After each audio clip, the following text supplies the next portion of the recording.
Audio Jungle.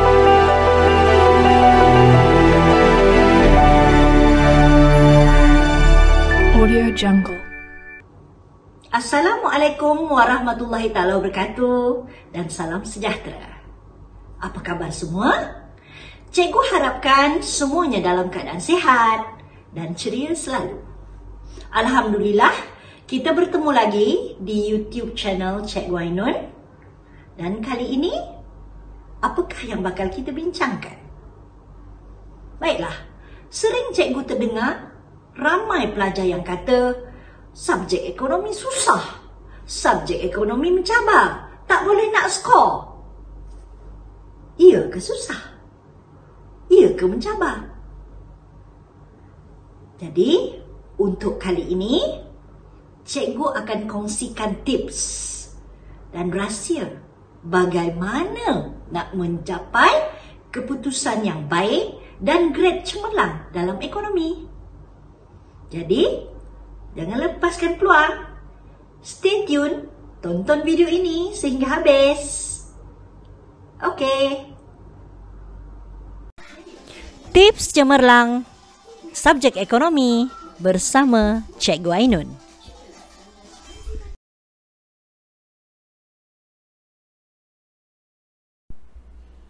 Seperti yang dijanjikan, hari ini cikgu akan kongsikan 12 tips untuk cemerlang subjek ekonomi. Stay tune, teruskan bersama cikgu. Untuk rekod, subjek ekonomi 3767 merupakan subjek di bawah mata pelajaran elektif Ikhtisas MP di bawah KSSM mulai tingkatan 4 tahun 2017. Ekonomi tingkatan 4 terdiri daripada 4 bab dan mengandungi 9 subtopik. Manakala bagi tingkatan 5 terdiri daripada 2 bab yang mengandungi 7 subtopik. Menjelangnya peperiksaan, adakah stres atau tekanan menghantui anda? Mungkin para pelajar juga tidak dapat lari daripada tekanan ataupun stres. Namun, kita haruslah belajar untuk menguruskan tekanan ataupun stres secara positif. Sebenarnya, tekanan mampu untuk meningkatkan keupayaan kita. Jadi, pastikan kita mengurus stres dengan cara yang betul dan jangan biarkan stres yang menguruskan diri kita.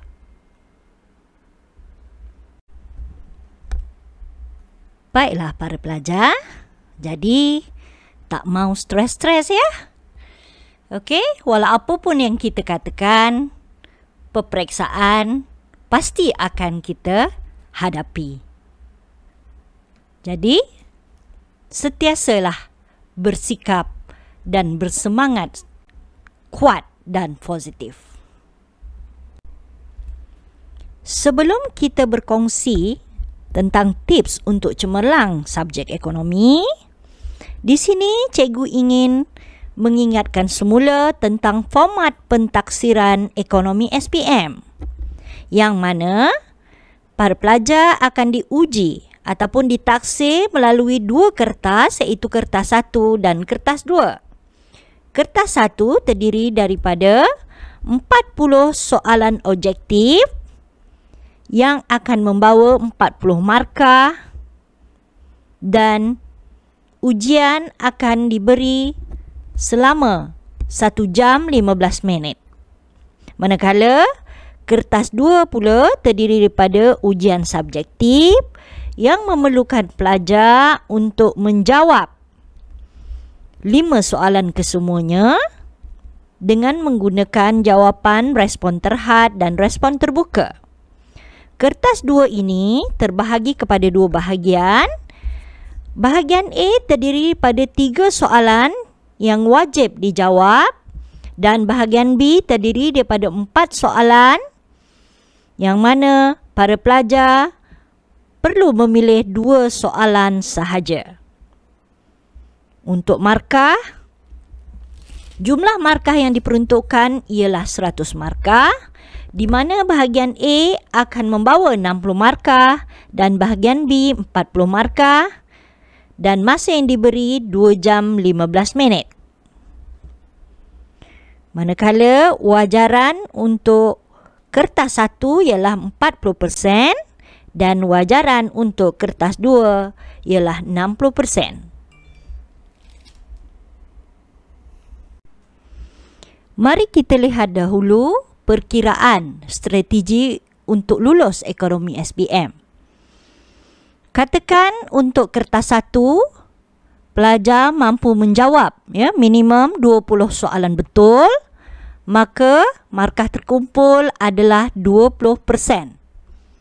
Manakala bagi 5 soalan yang dijawab pada kertas 2, minimum 8 markah setiap satu akan membawa 40 markah, dan apabila ditukarkan kepada wajaran 60%, markah tersebut akan menjadi 24 markah.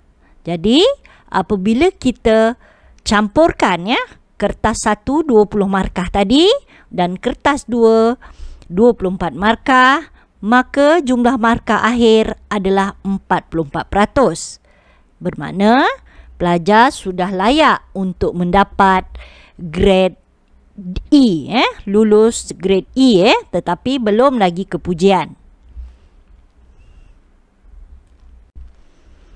Bagi mereka yang berhasrat untuk mendapat grade cemerlang bagi ekonomi SPM, kita lihat dahulu perkiraan yang boleh membantu kamu. Baiklah, untuk kertas 1, pastikan anda boleh menjawab minimum 32 soalan betul. Lebih kurang 30 soalan betul. Manakala untuk kertas 2, cuba dapatkan minimum 15 markah bagi setiap soalan yang dijawab. Ini bermakna 15 kali dengan 5 soalan, pelajar mampu untuk dapat 75%, dan apabila ditukar kepada wajaran 60%, markah ini akan menjadi 45%.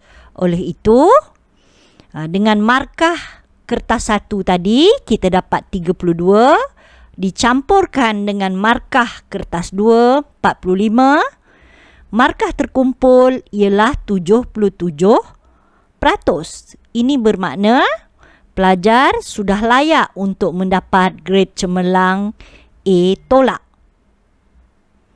Rasanya tidaklah sesusah mana, ya.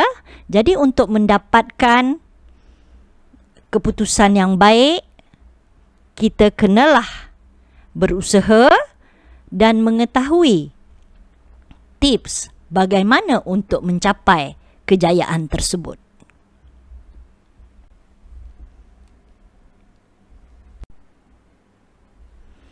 Tips umum cemerlang ekonomi.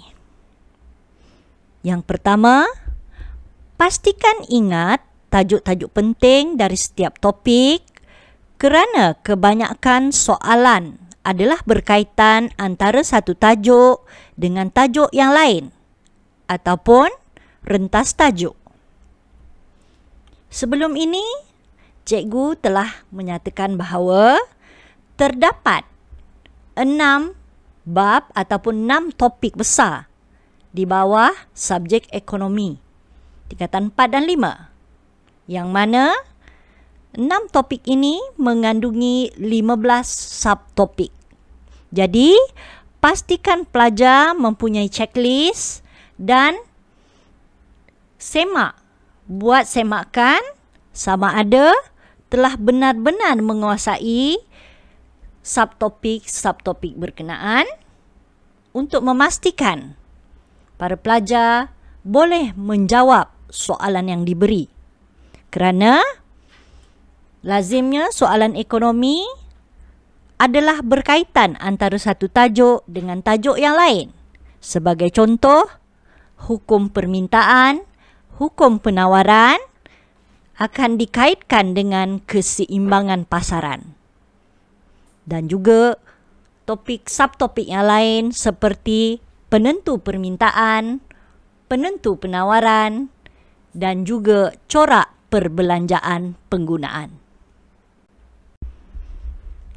Tips umum cemerlang ekonomi yang kedua ialah kuasai semua konsep, istilah dan fakta ekonomi dengan tepat.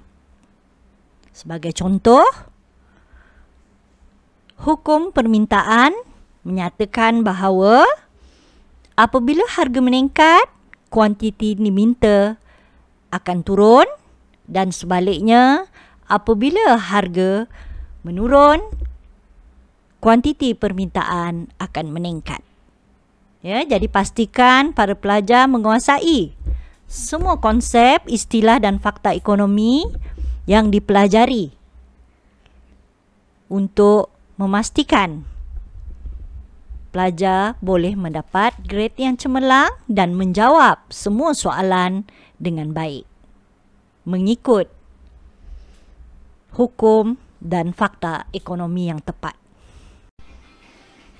Tips umum cemerlang ekonomi yang ketiga, pelajar perlu ingat dan fahami formula-formula ataupun rumus-rumus penting dan kuasai cara serta langkah-langkah pengiraan. Dalam subjek ekonomi juga terdapat beberapa rumus yang perlu difahami oleh para pelajar yang memerlukan para pelajar menguasai cara dan langkah pengiraan, terutama untuk soalan dengan kata tugas hitungkan. Ya, jadi jika para pelajar tidak memahami rumus, agak sukar bagi para pelajar untuk membuat pengiraan dengan cara yang betul dan mendapat jawapan yang tepat. Ingat, semua rumus perlulah difahami untuk mengelakkan pelajar hanya menghafal secara mengkinzir buta. Ya, maksudnya setiap rumus yang dipelajari perlu difahami secara mendalam dan bukan setakat menghafal sahaja. Ya, jadi ini untuk memastikan para pelajar boleh dan mampu menjawab apa sahaja soalan berkaitan jika telah memahaminya secara mendalam. Tips umum cemerlang ekonomi yang keempat. Gunakan buku teks yang diluluskan Kementerian Pendidikan Malaysia sebagai bahan rujukan utama. Jadikan dokumen standard kurikulum dan pentaksiran iaitu DSKP sebagai panduan, terutama jika terdapat pencagahan fakta. Maksudnya, para pelajar boleh juga menggunakan buku rujukan yang ada di pasaran, namun apabila menemui percanggahan fakta, kamu haruslah mengikut maklumat yang tertera seperti dalam DSKP yang disediakan. Tips umum cemerlang ekonomi yang kelima. Banyakkan latihan topikal kendiri mengikut bab dan buat latih tubi soalan-soalan SPM tahun-tahun lepas. Baiklah, para pelajar perlu membuat satu checklist, satu senarai subtopik dan cuba kenal pasti subtopik mana yang masih belum dikuasai. Jadi para pelajar perlu membuat lebih banyak latihan topikal dan menumpukan subtopik penting yang belum dikuasai. Ya, selain daripada itu, para pelajar juga boleh membuat latih tubi soalan-soalan SPM tahun lepas. Jadi untuk rekod SPM 3767 baru masuk tahun yang ketiga ya untuk SPM pada tahun 2020 ini, bermakna kita ada koleksi soalan tahun 2018 dan 2019 ya. Jadi para pelajar boleh melihat trend soalan dan analisis topik-topik yang keluar pada SPM yang sebelum ini untuk dijadikan sebagai satu panduan dan memberi satu maklumat ya, bagaimana seharusnya pelajar menguasai subtopik-subtopik yang sangat penting ya. Selain daripada itu, para pelajar juga boleh membuat latih tubi soalan-soalan mungkin pertengahan tahun, peperiksaan percubaan mungkin daripada sekolah-sekolah lain selain daripada yang dibekalkan mungkin oleh guru-guru para pelajar sekalian. Jadi yang penting latihan tu perlu dibuat ya, bukan setakat kita dapat ataupun kita cari lepas tu tinggal begitu sahaja. Jadi para pelajar perlu membuat untuk menambah kemahiran dalam menjawab soalan.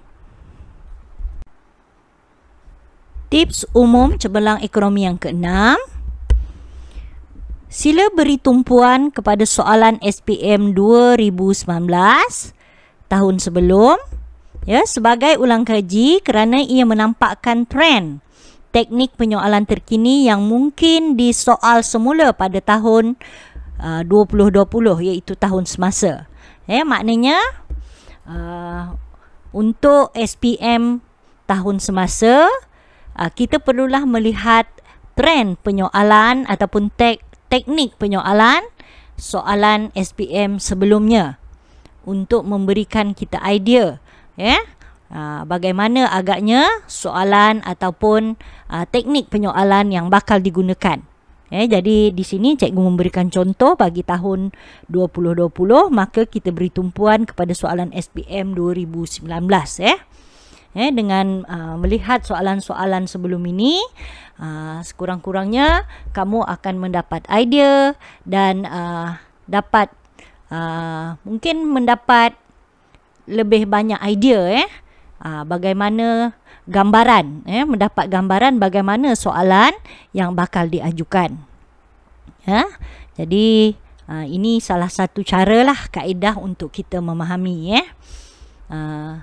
soalan teknik penyoalan yang terkini yang digunakan.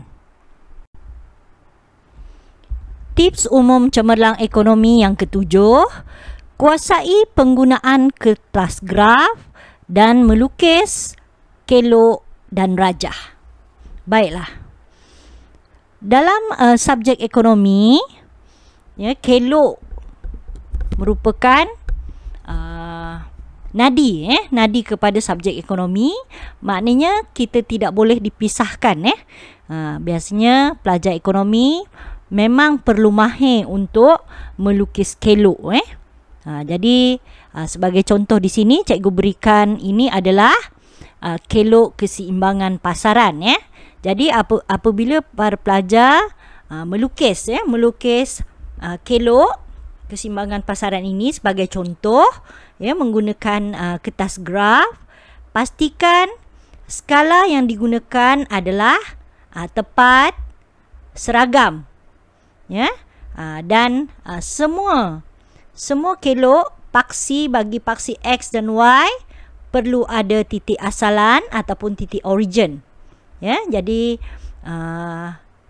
dan setiap paksi perlu dilabel dengan sempurnalah, dengan lengkap. Maknanya sebagai contoh untuk contoh yang kita ada kat sini, apabila paksi kuantiti unitnya adalah lay dan harga unitnya adalah RM. Jadi semua plot koordinat perlu ditandakan dengan jelas dan kelok juga perlu dilabel dengan jelas untuk memastikan para pelajar mendapat markah penuh untuk melukis kelok. Jadi untuk ni pastikan untuk tips yang ketujuh ni, pastikan semua pelajar perlu menguasainya. Tips umum cemerlang ekonomi yang ke-8. Jawapan perlu dikaitkan dengan bahan rangsangan yang diberi dalam soalan. Elakkan jawapan secara umum. Baiklah, jika para pelajar perhatikan, kebanyakan soalan ekonomi akan disertakan dengan bahan rangsangan, iaitu bahan stimulus. Jadi pastikan para pelajar menggunakan stimulus yang diberi apabila menjawab soalan berkaitan. Ingat, stimulus yang diberi adalah bahan yang relevan dengan soalan yang diberikan dan bukan hanya hiasan semata-mata. Jadi stimulus ni sepatutnya boleh membantu para pelajar untuk menjawab dengan lebih baik, dalam kerana boleh memahami soalan dengan lebih jelas. Tips umum cemerlang ekonomi yang ke-9. Gunakan laras bahasa ekonomi atau istilah ekonomi yang tepat. Jadi untuk ekonomi, dia mempunyai ciri-ciri laras bahasa. Maknanya terdapat istilah khusus dalam bidang ekonomi yang mana ianya mementingkan ketepatan. Kerana apabila kita menggunakan terutama apabila menggunakan jadual, graf, rajah, carta untuk menyampaikan maklumat, istilah-istilah yang digunakan kena betul dan tepat. Dan sebagai contoh dekat sini, motif pilihan kerajaan ialah memaksimumkan kebajikan. Jadi memaksimumkan kebajikan itu adalah laras bahasa ekonomi. Kerana jika kita tukarkan kepada istilah yang lain, maka ayat tersebut menjadi kurang tepat. Sebagai contoh, kita tukarkan perkataan memaksimumkan kebajikan kepada mementingkan kebajikan.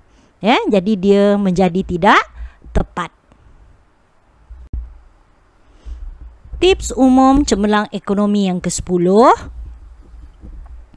Perlu pembacaan luas tentang isu-isu ekonomi semasa, peringkat nasional ataupun dalam negara atau global melalui media massa agar dapat pendedahan secukupnya tentang dunia ekonomi dan kaitannya dengan teori ekonomi yang dipelajari. Sebagai seorang pelajar ekonomi, kamu seharusnya mempunyai pengetahuan yang luas tentang isu-isu ekonomi semasa, bukan sahaja di dalam negara tetapi juga di luar negara. Jadi ini penting untuk menjadi sebagai maklumat tambahan yang boleh kamu berikan dalam jawapan-jawapan, terutama untuk soalan-soalan kemahiran berfikir aras tinggi. Tanpa pengetahuan atau pendedahan yang cukup, mungkin kamu tidak dapat memberikan satu hujah ataupun penerangan atau huraian yang mendalam. Dan mungkin ada setengah pelajar sukar untuk mengaitkan teori ekonomi yang dipelajari dengan isu-isu ekonomi semasa yang sedang berlaku, tidak kira di Malaysia ataupun di seluruh dunia.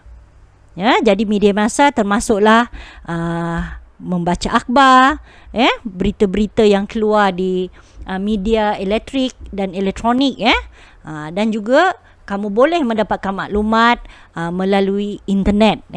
Jadi tidak sukar sebab kini semuanya ada di hujung jari. Tinggal kita sahaja memainkan peranan untuk mendapatkan segala maklumat yang berkaitan. Tips umum cemerlang ekonomi yang ke-11. Fahami tugasan atau kata tugas soalan sebelum menjawab. Ingat, jawab apa yang ditanya dan bukannya apa yang saya tahu atau mengikut pemikiran logik sahaja. Baiklah, kata tugas memainkan peranan penting ya dalam menyampaikan hasrat dan kehendak sesuatu soalan. Jadi para pelajar perlu memahami dengan sebaiknya kata tugas soalan demi memastikan jawapan yang diberi benar-benar menjawab apa yang ditanya. Ya, jadi untuk kata tugas kita ada beberapa kata tugas yang penting yang perlu kita tahu bagaimana untuk memberikan respons. Jadi untuk kata tugas ini cikgu akan kongsikan di video yang lain nanti para pelajar boleh lihat tentang video khas untuk membincangkan kata tugas ini. Jadi maknanya di sini cikgu berikan contoh jika soalan meminta untuk meminta kata tugasnya bagaimanakah, bermakna pelajar perlu memberikan penerangan atau memperihalkan tentang cara, keadaan ataupun langkah bagaimana sesuatu itu berlaku. Jadi sebelum kita menjawab, kita perlu memahami kehendak soalan dengan memahami kata tugas soalan, dan juga pelajar perlu melihat peruntukan markah yang diberi. Jadi untuk teknik menjawab ni cikgu akan buat di video yang seterusnya nanti. Tips umum cemerlang ekonomi yang ke-12, iaitu yang terakhir. Tanamkan sikap dan semangat ingin berjaya yang kuat dalam diri dan sentiasa menyelesaikan semua latihan dan tugasan yang diberi oleh guru subjek dengan sempurna. Jadi ini adalah kunci daripada segala tips tadi kerana walaupun banyak ataupun beribu-ribu tips yang diberikan kepada anda, kepada para pelajar, tetapi kesudahannya semuanya terletak pada diri anda sendiri. Jadi pelajar perlu ada sikap dan semangat yang kuat untuk berjaya dalam diri sendiri. Dan pastikan semua tugasan dan latihan yang diberi oleh guru subjek diselesaikan dengan sempurna.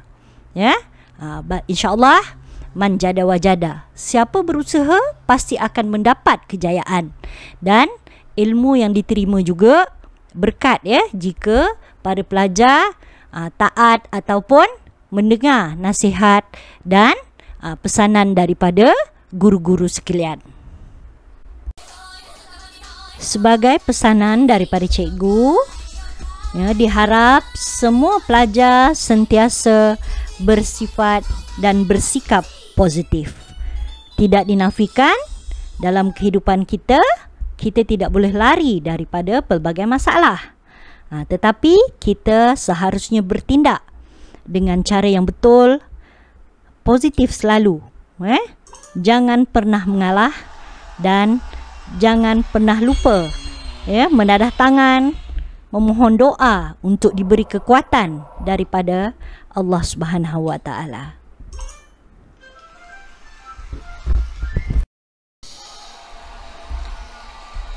Selain daripada doa restu ibu bapa kita, kitalah yang akan menentukan masa depan kita sendiri. Jadi, teruskan berjuang, jangan berputus asa.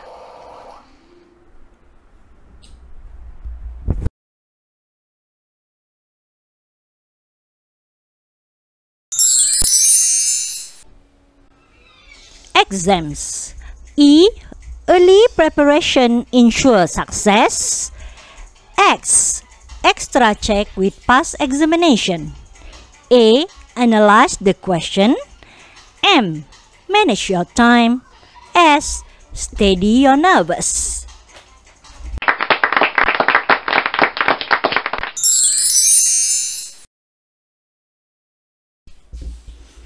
Jika ingin berjaya, ubahlah sikap. Itu sahaja daripada cikgu buat kali ini. Semoga tips dan nasihat yang diberikan membawa 1000 manfaat kepada para pelajar sekalian. Sehingga kita berjumpa lagi. Bye.